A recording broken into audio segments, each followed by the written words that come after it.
এই দেখো আমি এখন কি কাটতে বসেছি, রান্না করব। বলো তো এটা কি? কারা কারা চেনো আর কারা কারা খেয়েছো?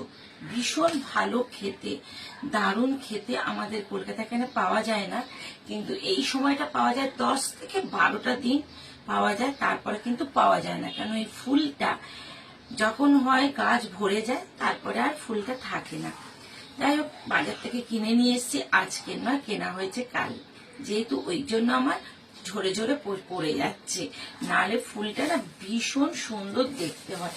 যারা চেনো তো তারা জানো কি করে তোমাদের ফুলের এটা দেখায়, ঠিক এরম থোকো থোকো করে ফুলটা হয়। যেহেতু কালকে আনা হয়েছে, ওই জন্য দেখো ঝরে ঝরে পড়ে যাচ্ছে। বলো ফুলটা হচ্ছে কেনা, আর এই ফুলটা অনেক রকম ভাবে রান্না করে খাওয়া যায়। আমি হচ্ছে এই ফুলটা কিভাবে খাই জানি না, কতগুলো তোমাদের রান্না করে দেখাতে পারবো। আমরা 3-4 দিন ধরে আমাদের খাওয়া হয়ে গেছে নানা রকম ঘুরিয়ে ফিরিয়ে।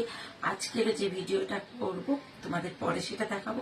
এখন তো বলো ফুলটা কি নাম, কে কে চেনো? তাড়াতাড়ি ঝটপট করে কমেন্ট করে বলো, ঠিক আছে?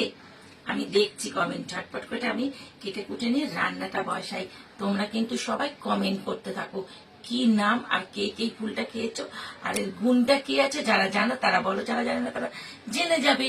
আর যারা এই ফুলটা খেতে জানো না, তারা আমি ভিডিওটা করব রান্নাটা, তোমরা সেইভাবে ভিডিও রান্নাটা করবে, ঠিক আছে? এখন রাখি, টাটা।